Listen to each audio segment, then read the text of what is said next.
Rebonjour tout le monde et bienvenue pour la dernière conférence de cette matinée. Je sais que la fin commence à se faire ressentir, mais vous inquiétez pas, pour cette prochaine petite histoire, on va en avoir des choses à se mettre sous la dent. Je pense que, qu'on en soit les auteurs, les utilisateurs ou les... on va pas dire victimes, ce serait pas très gentil, on connaît tous les infrastructures et leurs modèles. On connaît les monolithes, on connaît aussi leur autre penchant très opposé, les microservices. Mais s'il existait un juste milieu entre les deux, si on pouvait arriver à conjuguer les bénéfices de chacun d'entre eux pour créer une infrastructure parfaite, ce serait une belle histoire. Et ça tombe bien parce que Thomas Piscitelli va vous conter cette magnifique histoire d'Il était une fois, Modular Monolith, la quête de l'architecture parfaite.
Bonjour à toutes, bonjour à tous. Je suis très content d'être devant vous pour vous parler aujourd'hui de la World Jurassic B2C Experience.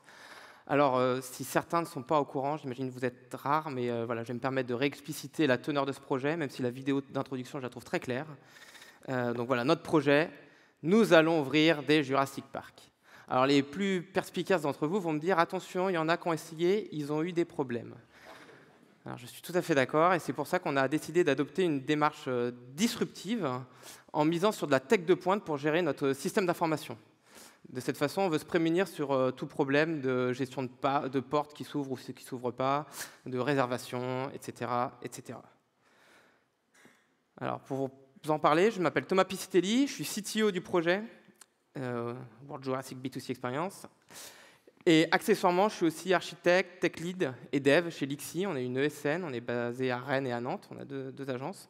Et on a un stand près de l'entrée, là où on peut tirer des flèches. Donc n'hésitez pas à venir nous voir, on recrute en ce moment. Ceci étant dit, ce projet il a été initié en 2023, et donc il a déjà vécu un peu. Et moi, je vais vous parler d'une problématique qu'on a rencontrée au bout d'un certain temps. Donc si vous avez raté des épisodes, je vous ai mis un petit peu d'historique. Donc, previously, en 2023, on a donné une conférence avec Alexandre Tomaso pour parler des threads virtuels.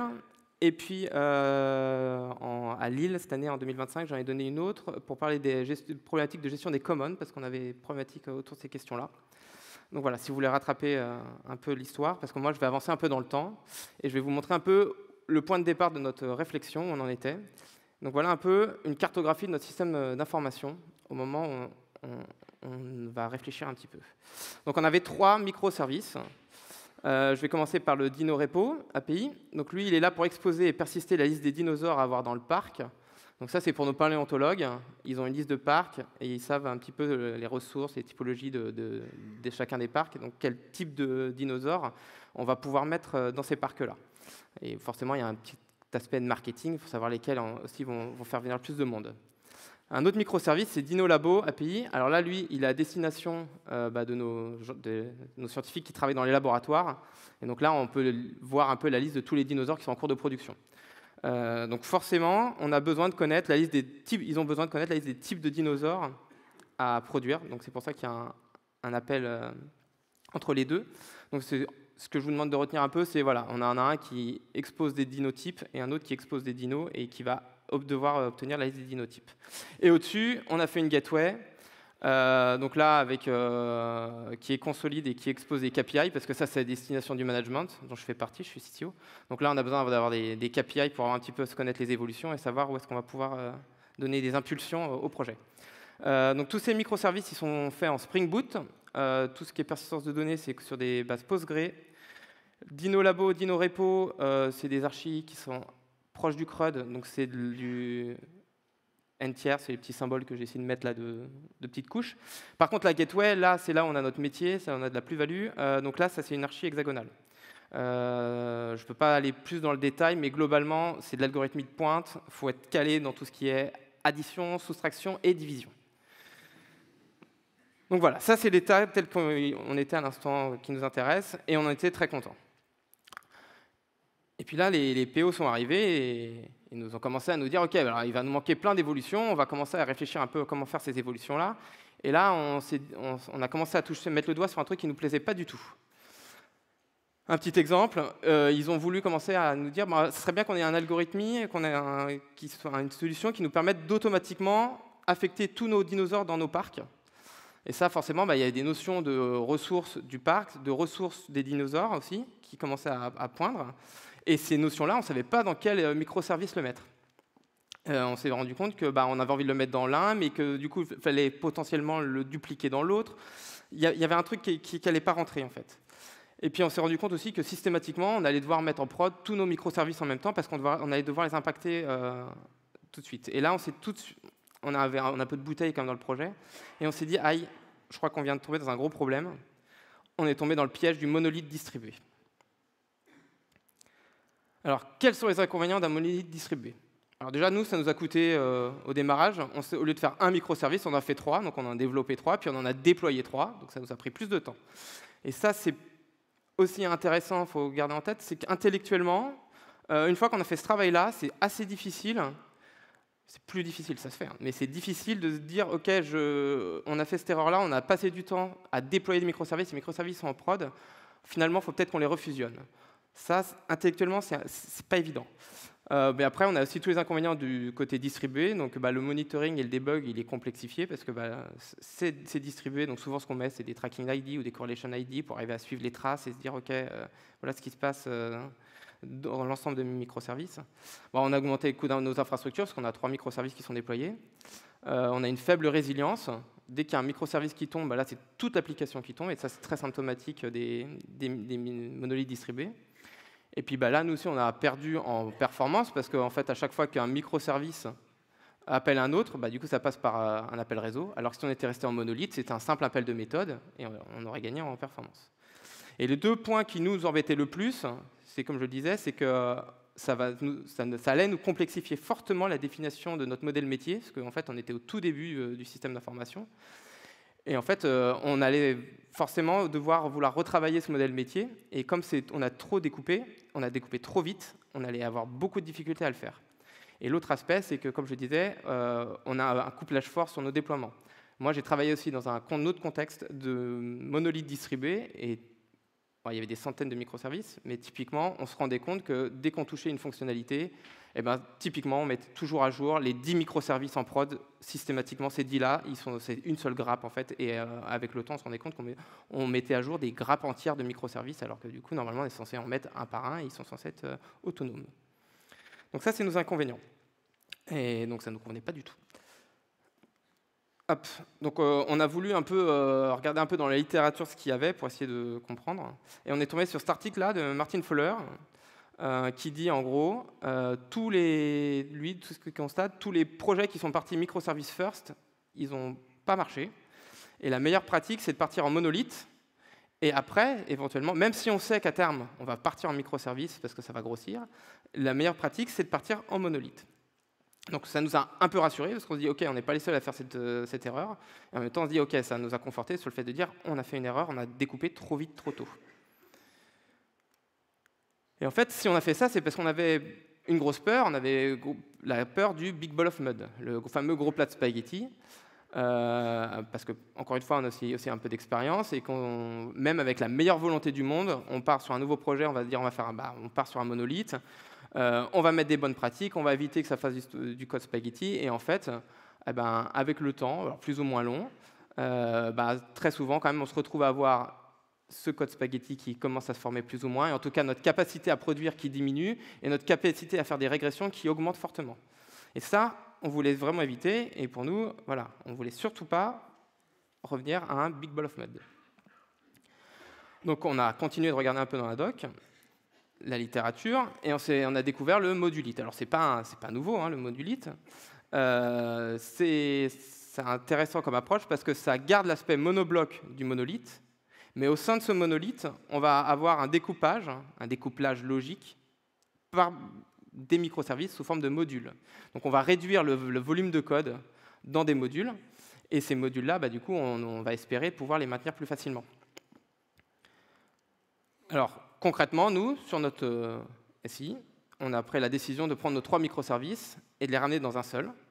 Donc là, au lieu d'avoir 3 microservices, on a 3 modules, un module Dino, un module Dinotype et un module KPI. Chacun de ces modules va taper sur son schéma de base de données. Ça tombe bien, comme on était en microservice, les schémas ils étaient découplés. Donc c'était facile à découper. Et là, on voit bien apparaître tout de suite, grâce à ce schéma vraiment à pointe, un aspect vertical dans nos modules. Alors quel est l'intérêt du vertical slicing? Pourquoi on fait ça? Alors, premier intérêt, c'est que le découpage il est orienté domaine, il est orienté métier. On se rapproche des fameuses Scream Architecture qui crient directement, voilà, qu'est-ce que fait quand on ouvre le projet, on voit tout de suite ce que fait ce projet. Il va nous permettre du coup de faire des découplages de modules. On réduit le périmètre, le volume de code, et ça va nous permettre d'avoir une meilleure maintenabilité, une meilleure évolutivité du code, et on va réduire le couplage entre les modules, parce que du couplage vient la faiblesse de nos solutions logicielles. Alors ça peut favoriser un code plus compréhensible et expressif, puisqu'on a réduit le volume de code au sein du module. Après, si on veut coder avec les pieds, on peut toujours coder avec les pieds. Ça, c'est libre à vous. Et puis surtout, ce qui nous intéressait, c'est que ça nous offre un cadre idéal pour justement permettre notre définition, l'évolution, le réalignement du modèle métier. Et enfin, on réduit la dépendance entre les modules parce qu'elle va être explicitée, cette dépendance, et à chaque fois, on devra la traiter. Donc, voilà un peu sur la théorie. Moi, ce que je vous propose, du coup, là, maintenant, pour à la fois vous présenter concrètement ce que fait Modulite, donc moi, c'est dans un contexte Spring, donc Spring Modulite, comment ça fonctionne Spring Modulite, et puis vous faire un petit retour d'expérience sur, vous êtes dans un contexte de monolithe distribué, avec plein de microservices, vous dites, OK, je veux les rassembler dans un seul, vous faire un petit retour d'expérience de comment ça se passe. Hop. Alors, est-ce que vous voyez bien, j'espère? Voilà, alors on va regarder là. Donc ce que j'ai fait, on a créé des packages pour chacun des modules. Donc là, on voit bien, ce microservice il gère des dinos, des dinotypes, des KPI. Et il y a un module shared, on en reviendra, c'est pour le code commun notamment. Et dedans, j'ai copié-collé le code de mes microservices dans ces modules. Et j'ai fait la même chose au niveau des tests. Alors en termes d'impact, la première chose qu'on peut voir, c'est que mon application, c'est une Spring Boot application classique, elle est juste modulitique, c'est juste pour indiquer qu'il y a des modules. Et en termes d'import, c'est très léger, on a juste à importer un BOM, c'est marqué dans la doc, on importe le BOM, et il y a des petits starters à récupérer si on veut. Là, moi j'ai un starter de test notamment, qui est utile. Mais c'est très léger, ça ne demande pas grand-chose en termes de temps. Vient avec Spring Modulite des tests qui vont nous permettre de vérifier que nos contraintes d'isolation entre les modules sont respectées. Et des tests aussi qui vont générer de la doc, on en parlera. Et ce n'est pas un effet démo, c'est volontaire. Là, en l'occurrence, la Spring Modulite me dit tu as un problème dans le test de vérification, il y a un couplage qui n'est pas normal. Qu'est-ce que ça veut dire de ne pas respecter du coup ces tests d'isolation? Alors comme je le disais, on a dans ce projet 4 modules. Alors par défaut, tout ce qui est à la racine du projet, c'est un module. Et au sein de chacun de ces modules, tout ce qui est sous-paquet en dessous, c'est privé. Tout ce qui est à la racine du module est open, public. Tout ce qui est dans les sous-packages, c'est privé. Alors j'ai de la chance pour ma conférence. Il y a IntelliJ qui s'est mis à jour il y a quelques semaines et qui prend en compte maintenant Spring Modulite. Donc on voit visuellement maintenant, directement dans l'IDE, quels sont les packages qui sont privés, quels sont les packages qui sont ouverts. Et donc là, encore une fois, les plus perspicaces d'entre vous vont me dire, c'est marrant, tu nous dis que c'est privé, effectivement, mais là, le package DTO, il est ouvert. Alors, ces règles de ces contraintes, elles existent, mais on peut les personnaliser. Alors là, en l'occurrence, moi, j'ai donc une interface qui est à la racine, qui est là pour exposer la manière dont on peut communiquer avec le module. Et au sein de cette interface, il y a des DTO qui sont déclarés. Donc mes DTO, j'aurais pu très bien les mettre à la racine de mon module. Mais moi, j'ai préféré les mettre dans un package DTO qui a vocation à grossir. Et pour dire que ce DTO, je veux l'ouvrir, on a juste à rajouter un package info.java avec un name d'interface. Et ça, Spring Modulite comprend que, OK, ce package, il est open. Une autre manière de faire ça, c'est au niveau du module shared. Moi, c'est un module, donc, comme je disais, un module commun. Dans ce module shared, j'ai quoi? J'ai de la config Spring Boot, de la tuyauterie Spring Boot pour la sécu, une gestion de header un peu particulière, parce que je gère mes headers comme mes non-parcs dans mes headers HTTP, de la conf, bref. Donc ça, c'est une partie commune. Et puis j'ai une partie kernel aussi, qui est ici, dans laquelle là, moi, je vais mettre toutes mes notions métiers qui sont communes aux 3 modules, et qui vont pouvoir me permettre de détecter un peu les tensions de modèle que je peux avoir entre tous ces modules-là. Et donc ce module shared, il est donc partagé, je veux qu'il soit public, donc pour ça, je vais déclarer directement que mon module il est ouvert. Donc voilà un peu comment on définit toutes les contraintes d'isolation entre les modules. Et ce que je vous propose, c'est de résoudre le problème, remonter par le test, de dire j'ai un problème d'intégrité. Alors moi je sais où il est, donc je vais y aller directement dans la classe. Et là je passe sur la partie extraordinaire de live coding. Accrochez-vous. Donc là, qu'est-ce qu'il me dit? En fait, là, c'est la fameuse partie dont je vous ai parlé. C'est le moment où mon module dino, il doit obtenir la liste de tous les types de dinosaures qu'il doit produire. Et là, ce qu'il fait, c'est qu'il tape directement sur le service du module dinotype. C'est pas ce que je veux. Moi, je veux résoudre je veux respecter les contraintes d'isolation entre mes modules, mais aussi parce qu'au sein de ces modules, je veux que la manière dont on implémente mes interfaces, mes contraintes d'interface, ce soit totalement de la responsabilité du module et qu'on puisse la changer comme on veut sans que ça impacte les autres modules. D'ailleurs, on voit bien que mon module KPI, non, si je vais dans les tests, on ne le voit pas, on voit bien que mon module KPI, comme je le disais, c'est de l'Exa. Donc du coup, nous, on a fait le choix de l'implémenter en Exa, avec domaine et infrastructure, alors que les autres modules, on est sur du n-tier classique, avec du contrôle, du repo et du service. Donc pour revenir à ma contrainte, ce n'est pas normal que j'aille taper sur une classe privée. D'ailleurs, la coloration syntaxique, maintenant, nous le dit. Et donc tout ce que je vais faire, c'est le moment extraordinaire, c'est que je vais utiliser l'interface. Et là, sous vos yeux ébahis, si je relance mes tests, il va me dire « Ok, tu respectes les contraintes d'isolation de tes modules. » Voilà, c'était fait par un professionnel, ne le refaites pas chez vous.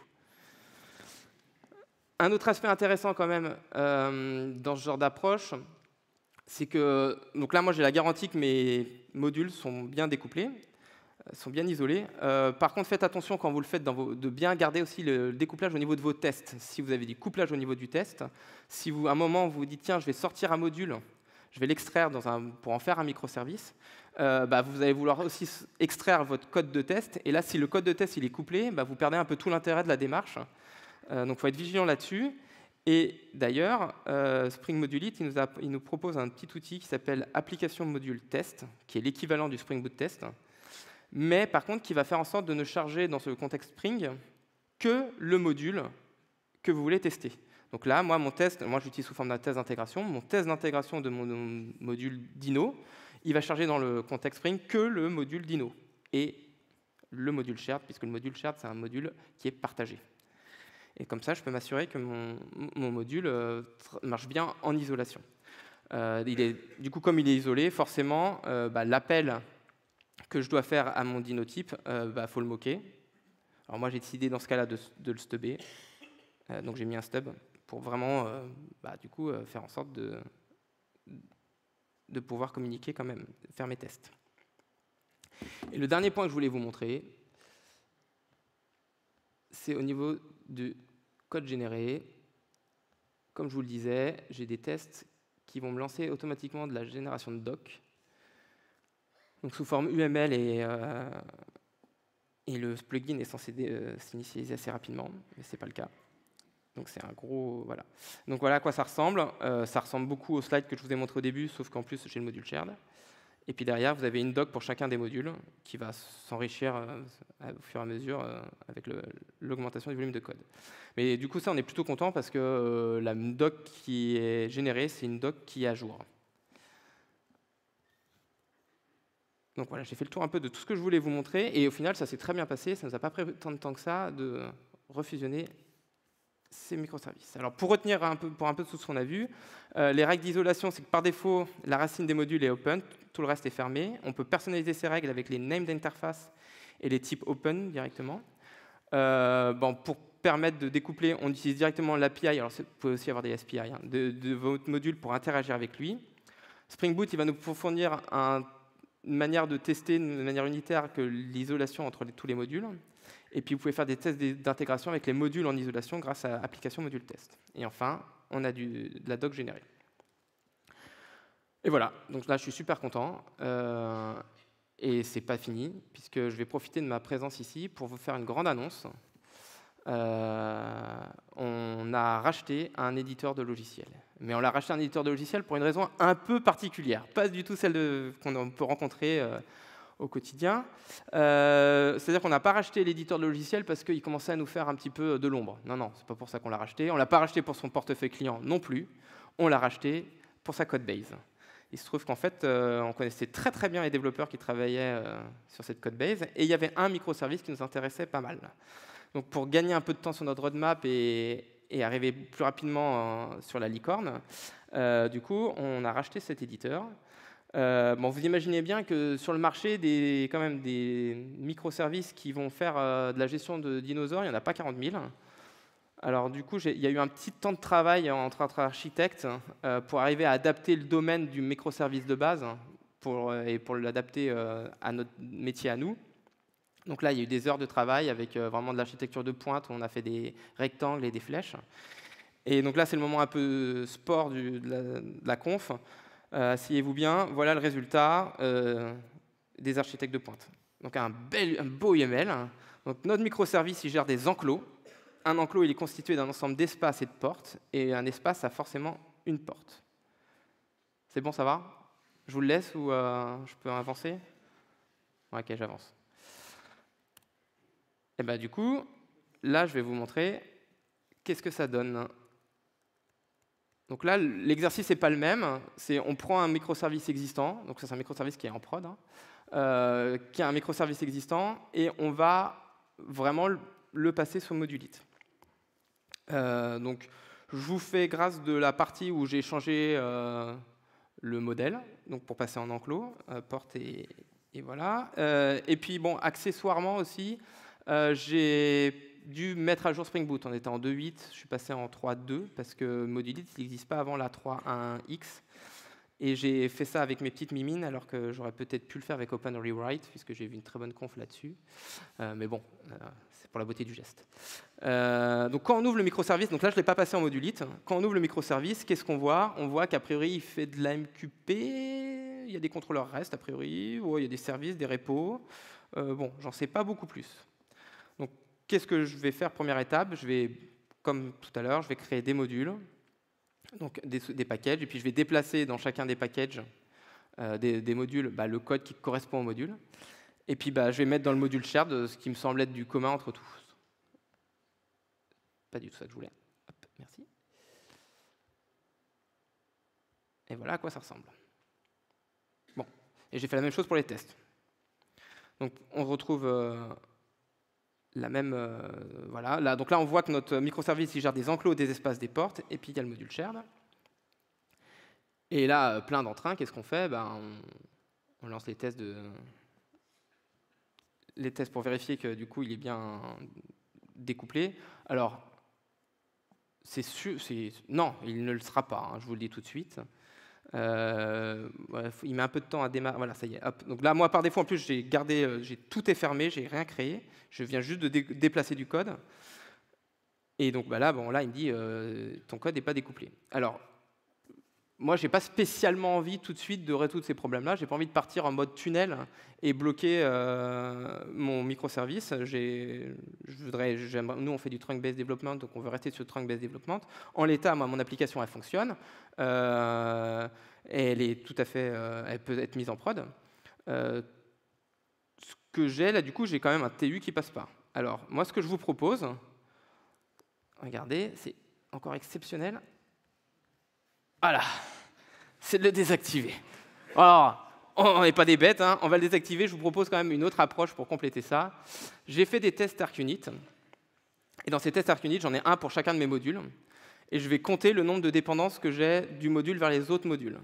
Et ça, je vais les définir en dur. Donc là, il y en a, si je prends par exemple mon module espace, il a 33 couplages avec les autres modules. Je vais le fixer dans le temps. Je vais dire, OK, j'en veux pas moins de 34, donc 33. Au moins, je me garantis que on ne va pas dégrader la situation dans le temps. Et puis, à chaque sprint, on va se dire, OK, on va essayer de réduire un peu ce volume-là pour à la fin se dire, OK, tout a été bien découplé et je réactive mon module, je vire mes tests ArcUnit et je réactive mon module de test. Donc ça me garantit de ne pas partir dans un effet tunnel. À noter, même si je ne respecte pas mon test, la documentation, elle est quand même générée. Donc, on a quand même un premier gain. On peut déjà arriver à dire, OK, on est passé sur Spring Modulite, qu'est-ce que ça apporte? J'ai de la doc qui est générée directement. Et on peut aussi l'utiliser pour étudier les couplages. Bon, ceci étant dit, on va quand même essayer de les résoudre, ces couplages. Alors, le premier cas qui m'intéresse, que je voulais vous montrer, donc dans mon module shared, j'ai beaucoup de choses. J'ai retrouvé mon petit kernel, mais j'ai aussi un contrôleur qui est commun, qui est un peu commun à tous. Ce qu'il fait, c'est vraiment pas intéressant. Je ne vais pas aller dans le détail. Ce qu'il faut juste retenir, c'est que là, il appelle les repositories et les services des 3 modules. Donc là, une première approche pour résoudre ça, ce serait de créer des interfaces pour chacun de mes modules et puis d'appeler directement les interfaces comme on a vu. Mais là, j'aimerais avoir une approche un peu différente et un peu plus intelligente vu mon besoin que j'ai ici. Et je vais vous montrer un peu comment on va le faire. Et comme je ne suis pas un fou, je ne vais pas le faire en live coding, ça nous prendrait trop de temps. On va utiliser un outil que je ne vous avais pas présenté jusque-là parce que je n'avais pas eu le besoin. Donc si on regarde à gauche, vous avez l'ancienne version, à droite la nouvelle. On va utiliser le Application Event Publisher fourni par Spring Modulite. Application Event Publisher va vous permettre d'émettre des événements d'application. Donc nous, on émet les événements d'application à chaque fois qu'on reçoit. On dit juste, voilà, je publie un événement. Bon, moi, j'ai des create, index request, reindex request et des événements. Et derrière, au niveau de chacun des modules, on peut écouter ces événements avec le Application Module Listener. Quand on émet un événement, c'est synchrone. Il nous rend la main quand l'événement a bien été émis. Par contre, la consommation des événements se fait de manière asynchrone. C'est à savoir. Et donc là, j'ai une manière élégante de pouvoir faire de l'événement dans mes applications grâce à Spring Modulite et de pouvoir découpler facilement. À noter aussi, on peut très bien, avec nos tests, très facilement, on peut utiliser l'application Event Publisher pour publier des événements et s'assurer que du coup, on trigger bien notre module et les classes qu'on veut bien avec les bons paramètres. Donc voilà, là, on va résoudre le premier couplage. Et on en est très content. Bon, il en reste un autre. Et pour celui-là, on va repasser en slide. Il reste un petit aspect un peu compliqué, c'est au niveau des données persistées. Là, on a un peu tous les outils qu'il faut pour, d'un point de vue logique, notre code, le gérer et découpler. Le petit point qui peut être un peu douloureux, c'est au niveau de nos données persistées. Alors moi, dans mon cas, j'ai de la chance, le modèle de données de ma base de données est pas trop couplé. Donc je peux assez facilement dire, OK, cette table-là, elle est dans cette module-là, cette table-là est dans l'autre module, ça a été à peu près. Mais derrière, il y a quand même des petites problématiques qu'on va rencontrer. C'est pas facile d'avoir un peu une règle générale. Donc ce que je vous propose, c'est d'étudier notre problématique qu'on a là pour illustrer le problème. Parce que c'est souvent le moment un peu douloureux. Donc qu'est-ce qu'on a comme problème là concrètement? Le dernier couplage qui nous reste à gérer. On a 3 modules, donc je le disais. Et au niveau du module espace, au niveau de la base de données, on fait du Spring Data JPA. Donc là, vous avez l'entité qui représente notre table espace. Et vous avez donc directement, il y a des foreign keys, et on a directement du coup un lien vers l'enclos et vers la porte. Et donc ça, Spring Modulate va nous dire, il y a un problème, tu utilises une classe enclos et une classe porte, qui sont les entités enclos et porte qui représentent les tables enclos et porte, qui sont dans les autres modules, et tu n'as pas le droit de le faire, parce que c'est des entités qui sont complètement cachées. Moi, là, j'ai décidé de les faire en Postgre. Si je veux faire autrement, c'est la responsabilité du module, c'est pas la responsabilité du module espace. Si je veux pas faire du Spring Data JPA dans ce module-là, je pourrais le faire aussi. Donc là, il me dit, ça me convient pas. Et pour étudier ce problème-là, comment le résoudre? On va se mettre du côté du besoin technique. Le besoin technique, c'est qu'en fait, le module espace, il expose une API REST qui va nous lister plein d'infos sur les espaces, mais notamment qui va nous ressortir des informations sur les enclos et la porte associée à l'espace. Donc c'est ça le besoin auquel on doit répondre. Donc dans l'existant, on a une requête SQL qui part, qui va nous retourner X espaces avec l'enclos et la porte associée, donc la grappe de données est directement peuplée, et puis on a juste un petit mapping à faire pour le passer de l'un à l'autre. Donc comment est-ce qu'on peut résoudre ce problème? Une première approche, ça serait de se dire, bon ben, je vire les entités espace et enclos et porte, et puis je garde juste leur référence, un UID, ça c'est bon. Donc là, j'ai plus de couplage.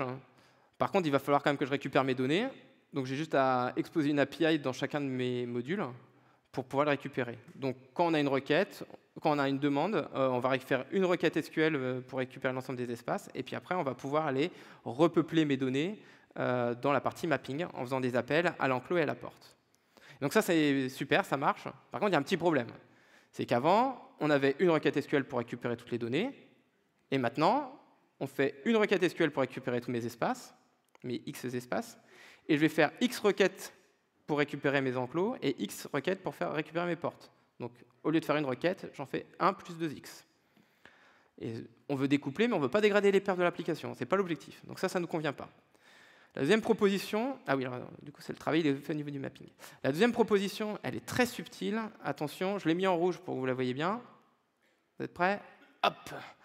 C'est de récupérer une liste d'enclos, une liste de portes. Et donc là, je ne fais plus que 3 requêtes. Une pour récupérer tous mes espaces, et puis après une pour récupérer tous les enclos de mes espaces, et une autre pour récupérer toutes les portes de mes espaces. Et ça fonctionne. Bon, en vrai, c'est pas très satisfaisant non plus. On fait 3 fois plus de requêtes. Et la troisième proposition, c'est de dire, on n'a qu'à stocker dans ma base de données espace juste les infos dont j'ai besoin, donc les désignations, la code, et puis l'ID de mes enclos et de mes portes. Ça tombe bien, c'est juste ce que j'ai besoin pour le mapping, donc j'ai plus besoin d'avoir des interfaces en plus pour communiquer, et le mapping va le faire de manière très facile. Alors ça, c'est super. Par contre, il y a un vrai problème là. C'est que là, dans mon module espace, je me retrouve à gérer des données dont il n'est pas du tout responsable. Ce n'est pas à l'espace de garder des informations de désignation, de code et d'ID. Même chose pour les portes. Donc pour résoudre ça, là, on va pouvoir faire de l'événementiel. À chaque fois qu'il y aura une modification qui sera poussée au niveau de l'enclos et de la porte, on va pousser un événement d'application et charge au module espace de le récupérer et de mettre à jour ces données de son côté. D'un point de vue responsabilité, on est bon. Par contre, là, on sent bien qu'on met de l'événementiel et que la gestion de l'événementiel va devenir stratégique dans notre application. Et ça, Spring Modulate, il va nous permettre de le configurer de manière un peu plus poussée que juste la base, parce qu'à la base, c'est juste des événements qui sont mis en mémoire et que Modulate, que l'application Spring Boot va pouvoir consommer. Donc, pour être un peu plus robuste quand même, on a une SPI, Event Publication Repository, qui est disponible, qu'on peut implémenter, mais il y a des starters JPA, JDBC, MongoDB qui existent de base, qui vont nous permettre de persister en base les événements d'application. Donc au moins, si notre application elle tombe, elle n'a pas fini de consommer tous les messages, tous les événements qu'elle devait traiter, quand elle redémarre, il les a toujours en mémoire. Bon, pour gérer de l'événementiel, en plus, si on commence à avoir plusieurs instances de notre microservice, il y a des outils qui sont là pour ça, des brokers, donc Kafka, MQP, JMS, on peut externaliser assez facilement. Et je vais pas vous faire, il y a plein de docs, je ne vais pas vous faire une liste, mais il y a plein de configurations possibles pour adapter à votre besoin. On peut, par exemple, quand on stocke des données, quand on stocke les événements en base, on peut décider de les supprimer quand ils sont traités ou de les garder pour avoir l'historique. Bref, il faut purger aussi. Et puis, comme on fait de l'événementiel, si vous voulez faire des tests d'intégration, il y a une API qui permet de faire ça, c'est la Scenario API, pour pouvoir un peu designer vos tests. Donc, la solution 3, du coup, tient la route, la proposition 3. Et la dernière proposition que j'ai à vous faire, c'est de se dire, on décide de ne pas découpler. On se dit explicitement, c'est pas grave, on a parlé avec le métier, en fait, en vrai, ça n'a pas du sens de découpler ça, on ne va pas résoudre le problème maintenant. Enfin, en tout cas, il y a un choix éclairé de notre part, explicite, et donc on prend les entités qui sont partagées, et on le met dans le module shared. Et au moins, c'est partagé. Et ça, c'est OK. Moi, j'ai un cas dans un autre projet, d'une application Spring Boot qu'on a fait en modulite. On avait 2 modules, un qu'on voulait vraiment faire en hexa, parce qu'il y avait une vraie plus-value là-dessus, et l'autre moins. Mais du coup, on était très content de le faire comme ça. Nos modules, ils nous conviennent complètement. Par contre, les modèles de données sont complètement découplés. Par contre, il y a une requête SQL qui, on le sait, doit taper dans les 2 modèles de données, dans 2 tables différentes des 2 modules. Et cette contrainte-là, pour la résoudre, c'est pas évident. Et surtout, c'est ça qui apporte pas mal de valeur aux microservices. Donc, ça n'aurait aucun intérêt de le faire autrement, d'implémenter autrement. On dégraderait complètement les perfs. Et c'est pas grave. Du coup, ce qu'on a fait, c'est que le repository qui contient juste cette requête-là, on l'a mis dans le module shared et on a explicité que là, du coup, il y avait un couplage au niveau de nos modules et que si un jour on veut en sortir un, il faudra résoudre ce couplage-là avec une solution technique, mais qui pour l'instant ne nous dérange pas. Donc, à retenir de tout ce qu'on a vu en plus, donc, avec Spring Modulite, on a l'application Event Publisher et l'application Module Listener pour publier et consommer des événements d'application et qu'on peut passer à l'échelle avec des brokers ou en tout cas les persistants en base. Moi, mon petit tips perso, quand vous vous lancez dans ce genre d'exercice, c'est de passer par des règles ArcUnit pour faciliter la transition et résoudre les couplages au fil de l'eau. Et on voit bien que grâce à cette architecture-là, ça cite et ça favorise la réflexion autour de la définition des concepts métiers, parce que là, dans le module shared, on retrouvait le module kernel. Ça, je ne vous l'ai peut-être pas assez montré.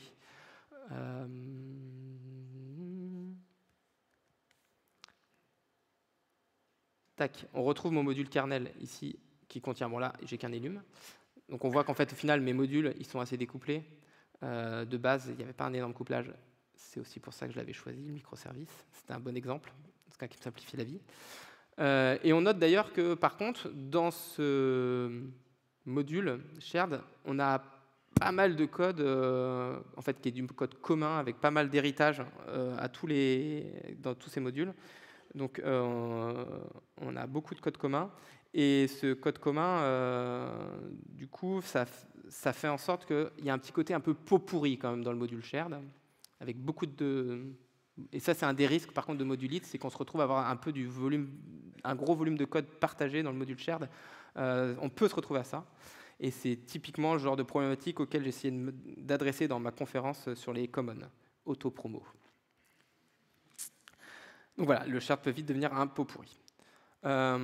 Pour aller plus loin un peu autour de ces notions, je vous conseille la conférence de Julien Topsu et Joséen Chevalier, modèle mitosis, ne plus se tromper entre le microservice et le monolithe. Eux, c'est vraiment avec une approche beaucoup plus DDD et vraiment plus orientée sur la définition du modèle. Donc eux, c'est vraiment sur la définition du bounded context, comment est-ce qu'on arrive à retrouver les tensions de modèle, à quel moment est-ce qu'on va arriver à découper et à sortir le microservice. La conf est super, et moi perso, quand je l'avais vu la première fois, je ne faisais pas de modulite. Et j'avais pas tout perçu parce que j'arrivais pas à bien percevoir comment ça pouvait s'implémenter complètement. Et le fait d'avoir fait du modulite et de voir les mécanismes d'isolation qu'on peut mettre en place grâce à ça, et le module share, le module kernel, en fait, quand j'ai re-regardé la conférence, ça me donnait beaucoup plus de sens. Donc, moi, je vous conseille ça. Et si vous voulez aller un peu plus loin également, je vous conseille de creuser un peu le J-Molecule, le projet J-Molecule, qui est un projet dont Oliver Drottbaum est à l'initiative. Et Oliver Drottbaum, c'est aussi la personne qui a créé Spring Modulite. Donc J-Molecule, c'est une librairie Java assez basique qui rajoute des annotations orientées DDD dans votre code.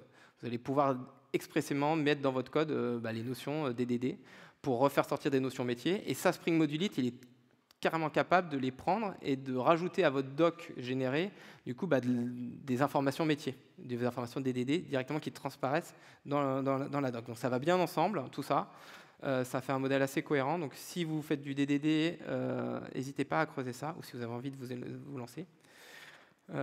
Voilà, donc ça c'est, si vous voulez creuser un peu. Donc en conclusion de tout ce qu'on a vu, au final Spring Modulite, c'est un module Spring Boot qui est assez léger, c'est assez peu d'imports, ça pollue assez peu le code, la complexité accidentelle qui est derrière ça est très très faible. Ça vous permet la définition d'un cadre avec des contraintes d'isolation que vous pouvez personnaliser. Et puis il y a un mécanisme en plus qui vient avec, c'est l'application Event Publisher, comme je l'ai détaillé. Et puis vous avez des outils de test et de documentation quand même pour permettre de vous aider à le mettre en place. Et clairement, c'est un cadre simple qui va vraiment vous permettre de réduire des couplages, vos couplages de code, les expliciter, bien y réfléchir chacun. Et puis ça vous donne un super cadre de travail pour définir votre modèle métier. D'un point de vue expérience de développeur, c'est quand même super. Et enfin, toute cette approche-là, ça va vous permettre à la fin de pouvoir faciliter l'extraction en microservices. Quand vous voulez sortir un microservice, enfin un module en microservice, les couplages, s'il y en a, ils sont explicitement indiqués. L'adhérence au niveau du modèle métier, elle va être au niveau de votre charte kernel. Donc vous allez également tout de suite savoir dans quoi vous vous lancez. Et ça, vous pouvez le faire aussi si vous avez un besoin business. C'est-à-dire que si dans votre application, vous avez un module ABC et vous vous rendez compte que le module A, il prend 80% de la charge en fait, du microservice, là, ça vaut le coup de se dire, et qu'on se rend compte qu'il n'est pas trop couplé, là, ça vaut peut-être le coup de faire l'effort de dire, OK, là, je vais le sortir, ça a du sens, ça fait un bout de temps que le modèle métier il est bien découplé, il ne devrait pas y avoir trop d'adhérence avec le reste. Donc je le sors, je le dimensionne en conséquence pour être capable de prendre les 80% de charge qu'il prenait jusque-là, et l'autre application qui ne contient plus que le module B et C, là, je peux le redimensionner un peu pour être capable de juste prendre les 20% de charge. Et ce qu'il y a derrière tout ça, ce que je voulais mettre en avant aussi, c'est que ce type d'approche, quand même, on réfléchit beaucoup, en tout cas plus. L'idée, c'est d'arriver à favoriser le développeur vis-à-vis du codeur, c'est de mettre en valeur, nous, notre plus-value de développeur qui a de l'expérience.